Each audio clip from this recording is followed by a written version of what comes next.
Oi meninas, boa noite, tudo jóia? Olha só, hoje nós vamos começar um tema, nós vamos adentrar no universo da genética. Então é um assunto muito legal e que costuma gerar e despertar interesse em todo mundo, porque realmente é muito interessante, nos explica muitas coisas, muitas dúvidas, e a gente vai entender esse universo, esse mundo de como que as nossas características são transmitidas de geração para geração, tá ok? E hoje nessa aula introdutória a esse universo nós vamos falar um pouquinho sobre genes. A gente, na verdade, já vem falando de genes há algumas aulas, mas de fato nós não definimos o que é um gene. Gente, é muito legal para conhecer de fato e entender essas próximas aulas de genética, extremamente importante. Tira um tempinho, meia hora, volta na aula de divisão do núcleo. Divisão não, tá? A aula sobre núcleos, parte 2. É muito legal que vocês assistam para de fato entender. E a profissão que vocês vão desempenhar no futuro, como técnicas, é muito importante e essencial que vocês entendam esses princípios básicos de genética para serem profissionais assim de excelência e diferenciadas, tá? Então pensem nisso. Voltam, assistam com carinho, que não entender pode me perguntar, tá? Esses genes, gente, são nomes que para designar, definir as estruturas que são responsáveis pelas características que nós herdamos. Então, tudo que a gente herdou veio dos nossos, ou do nosso pai, ou da nossa mãe. Através de quê? Justamente desses genes, que são essas estruturas que são totais responsáveis por todas as características que nós herdamos, desde o formato do dedinho do pé até o tipo de cabelo.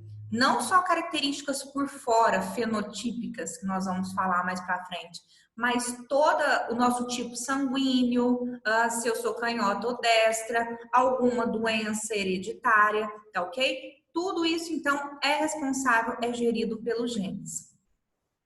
Mas, afinal de contas, beleza, a gente já sabe a função do gene. Aonde que ele está localizado no nosso corpo? Os genes, eles estão localizados na molécula de DNA que nós estudamos. Lembra que o material genético nosso é o DNA? Lembra que eu comparei o DNA, as estruturas das células, ao regimento de uma empresa? O DNA seria quem? O líder maior, né? Vamos dizer assim, o chefão. É ele que tem todas as informações necessárias para que todo o funcionamento, essas características nossas, essas características genéticas, sejam transmitidas. Ele tem as informações, embora não seja ele quem faz, tá? Isso aí a gente já vai ter proteínas, RNA, tá ok? Mas quem tem a receita, quem tem o código é o nosso material genético, é o DNA. Então, os genes estão localizados numa parte específica dentro da molécula de DNA. E nessa parte específica que vai ter a receita, que vai ter as instruções necessárias para a produção de proteína ou molécula de RNA. Tá joia? Aqui uma representação. Então, eu tenho a minha molécula de DNA, que é uma fita enorme, e dentro dessa minha molécula de DNA eu tenho o gene, que contém aí, que vai ser responsável pela transmissão dessas características de pai para filho, tá? E dentro desse DNA a gente tem os cromossomos. Vocês lembram? Por isso que é importante sobre as características, o que é um cromossomo, como que funciona, cromossomos homólogos. Vocês voltem na aula sobre núcleo 2, tá? Então, os genes eles estão encontrados aí dentro desses cromossomos, que são formados pelas cadeias de DNA. Lembra que quando a célula está no seu processo de divisão, principalmente na metáfase, esses cromossomos eles se encontram bastante enroladinhos, bastante condensados para que haja esse processo essa facilitação de movimento de cromossomo. Então, lá dentro desse cromossomo que estão localizados os genes, tá ok? Então, os genes, eles estão, quando a gente fala em gene, lembra de hereditariedade. Quando a gente fala, isso é hereditário. Hereditário significa que é alguma característica que está sendo transmitida geração para geração. Então, quando a gente fala em hereditariedade, associa a gene. Esses genes são representados por letras no nosso alfabeto. Normalmente pela letra A, letra B, Azão, Azinho, A maiúsculo, A minúsculo, Bzão, Bzinho, tá? Nas próximas aulas, de fato, quando a gente começar a falar sobre a primeira lei de Mendel, nós vamos entrar em mais detalhes sobre isso. Todos organismos vivos, todo organismo celular que tem célula, ele tem os mesmos genes. Então, por exemplo, ser humano, né, o Homo sapiens, eu vou ter os mesmos genes que outros indivíduos, tá ok? A mesma quantidade de cromossomos, embora cada um leve características diferentes. Por isso que eu, Tamir, sou diferente de você que está assistindo esse vídeo. Embora nós tenhamos 23 pares de cromossomos, né, 46, nós somos diferentes porque codificamos proteínas diferentes, tá joia? Em algumas células, embora todas tenham genes, alguns deles estão ativos e outros inativos, de acordo com cada função. Por exemplo, nos olhos. O que está ativo aqui nos meus olhos? O gene para cor de olhos. Então, ele está ativo, ele está funcionando, até de fato para desempenhar essa função de dar cor aos olhos. Outros genes estão desativados, tá? Então, por exemplo, o cabelo. Meu cabelo é castanho, médio. Então, aqui no meu cabelo, o gene cor de cabelo está ativado e outros genes estão desativados, tá ok? Então, é de acordo com a funcionalidade. Obviamente que tem outros genes que estão ligados o tempo todo, estão ativos o tempo todo, porque eles são essenciais para as atividades básicas metabólicas do nosso organismo. Bom, dentro de um cromossomo existem diferentes genes, que cada gene, então, vai ser responsável por determinar um tipo de característica. Lembra que eu disse que cada espécie tem uma quantidade de cromossomos? Até em aulas passadas eu mostrei uma tabelinha comparando um cavalo, um cachorro, o ser humano, um sapo. Eu mostrei a quantidade de genes de cada espécie, tá? Então nós, a espécie humana, o Homo sapiens, nós somos formados por 23 pares de cromossomos. 23 pares. Então, número total, nós temos 46 cromossomos. Desses 23 pares, são 22 pares de cromossomos não sexuais. Ou seja, que são responsáveis por outras características não relacionadas ao sexo. Esse tipo de cromossomo recebe o nome de autossomos. Já um outro parzinho de cromossomo, o 23º, ele é o par de cromossomos sexuais. Então, é ele que dita as características, tudo ligado à parte sexual do indivíduo, tá ok? Então, é o cromossomo sexual, é um parzinho. Para mulheres, toda mulher, o cromossomo sexual vai ser XX. E todo homem, o cromossomo sexual vai ser XY. Então, se você é uma menina, você vai ter cromossomos sexuais do tipo XX. Se você é um menino, você vai ter cromossomos sexuais do tipo XY. Olha essa figura aqui que eu trouxe. Então, os 23 pares de cromossomos. Então, eu sei que é a espécie humana. E olha aqui o cromossomo sexual, cromossomos do sexo, XY. Então, eu sei que esse indivíduo que eu trouxe aqui, esse cariótipo, é de um indivíduo do sexo masculino, porque o cromossomo sexual dele é XY. Bom, existem alguns erros na leitura do material genético que causam mutações, que é a alteração dessa quantidade de cromossomos no formato e tal, que nós vamos falar na aula de amanhã, por sinal. Uma dessas alterações no cromossomo 21, que ao invés de ter 2 cromossomos, tem um a mais, tá ok? Então, essa é a caracterização de portadores de síndrome de Down. Então, ao invés de ter 46 cromossomos, eles têm 47 cromossomos. Essa mutação ocorre aí pela inserção de um cromossomo no cromossomo 21. Se esse indivíduo tiver cromossomo sexual XY, ele é um menino, certo? E se esse indivíduo tiver um cromossomo sexual do tipo XX, é uma menina. Foi questão de prova nossa, inclusive, né? Uma menina, no caso, portadora de síndrome de Down. Esses cromossomos que estão lá dentro da nossa molécula de DNA, eles vão ser, eles estão nas células somáticas do nosso corpo e são encontrados aos pares. Então, esses cromossomos vão estar sempre acompanhados em parzinho. E a gente dá o nome de cromossomo homólogo. Esses cromossomos homólogos, eles vão estar formando pares.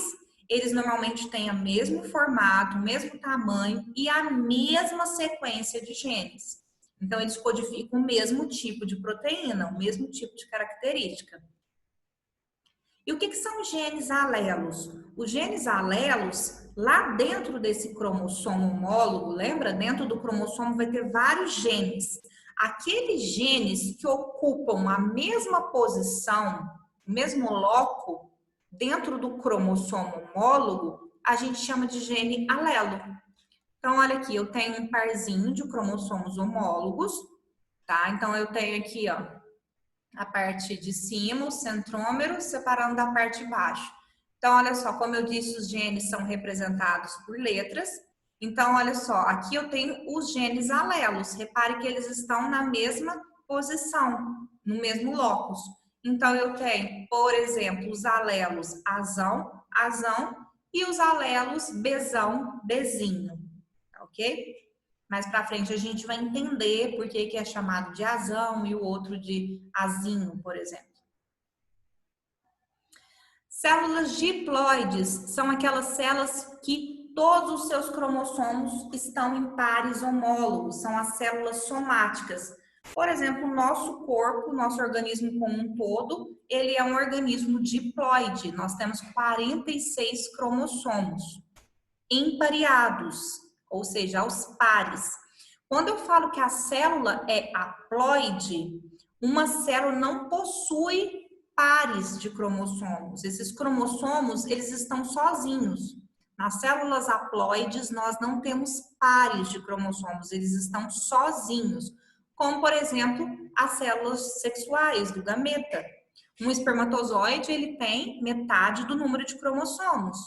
Ele tem 23 cromossomos, sozinhos, não estão aos pares. Então, a gente diz que esse espermatozoide, por exemplo, é um tipo de célula haploide. Então, olha aqui essa imagem didática, só para esquematizar. Aqui à nossa esquerda, ó, eu tenho células haploides, 3 cromossomos sozinhos. E aqui eu tenho células diploides, formadas aí por 3 pares de cromossomos. Portanto, são diploides, representados por 2N. No caso aqui, 2N igual a 6, que eu tenho, olha lá. Vamos contar aqui, ó. 2 rosas, 2 roxos e 2 amarelos. Então, 2N igual a 6. Portanto, N igual a 6 dividido por 2, 3. Então, N igual a 3. Vou fazer uma pergunta para vocês. Quando eu tenho um homem e uma mulher, eles resolvem ter um filho. Qual que é a probabilidade dessa criança nascer menino? Qual a probabilidade dessa criança nascer uma menina? Gente, a probabilidade não dá para saber o sexo do bebê. Não dá para programar, né? mas a chance de nascer menina é 50%. E a chance de nascer menino é 50%. Então, é meio a meio, é equilibrado. E aí, tem homem que brinca assim, fala assim para a esposa, ai, fulana, meu sonho, eu quero que você me dê uma menina. Gente, essa frase não existe, ela está incorreta. Sabe por quê? Quem decide o sexo da criança é o homem. Porque a mulher, nós mulheres, só temos cromossomos do tipo XX nos cromossomos sexuais. Então, nós só damos origem a meninas. O homem tem os cromossomos sexuais XY. Então, quem determina se vai ser um menino ou uma menina é o espermatozoide. São os genes que os homens carregam nos cromossomos sexuais. Olha aqui do lado dessa figura que legal. Então, eu tenho aqui o óvulo de uma mulher, representado aí são os cromossomos XX, sempre. XX, mulher só carrega XX. Se o espermatozoide, no caso, o homem carrega XY, se o espermatozoide levar informações com cromossomo X, ali na hora que tiver fecundação, portanto, eu vou ter informações óvulo sempre X, espermatozoide X, eu vou ter XX, eu vou ter uma menina. Agora, se esse espermatozoide levar informações, características aí com cromossomos Y, na hora ali da fecundação eu vou ter, portanto, X do óvulo da mulher e Y do espermatozoide do homem. Eu vou ter, então, XY, um menino. Então, repare que, de fato, quem decide o sexo da criança, decide entre aspas, tá? Tem esse poder é o homem.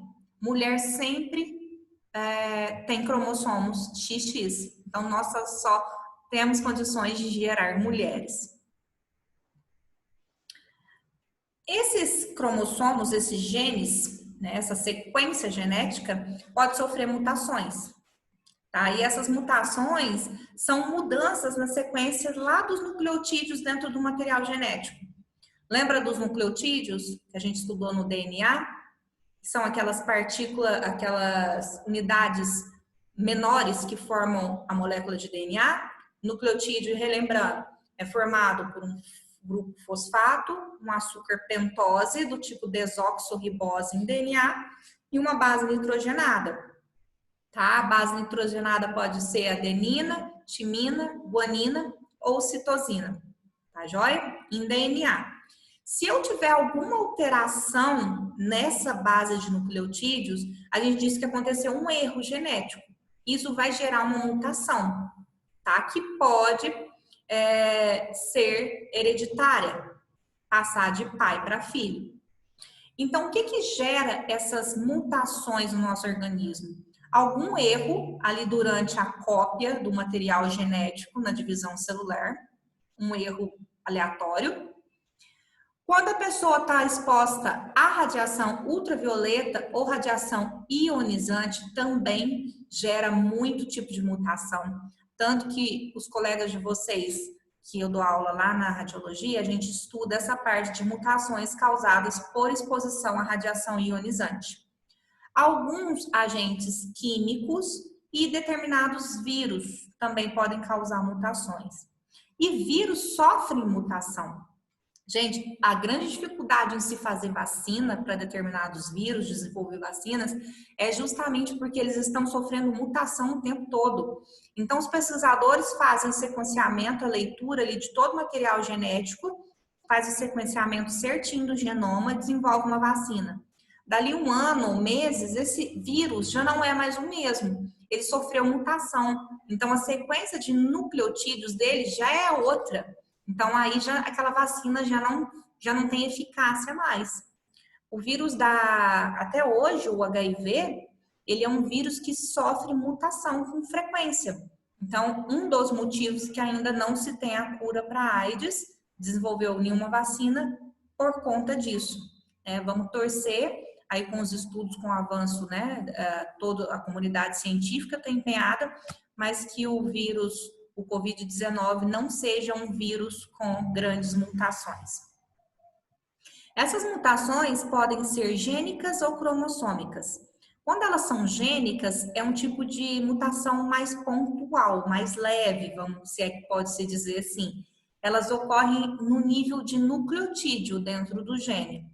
Quando essa mutação ela é cromossômica, ela é mais ampla, ela ocorre a nível de cromossomo. Lembra que o gene está dentro do cromossomo, tá? Então, quando essa mutação é no gene, ela é uma mutação gênica.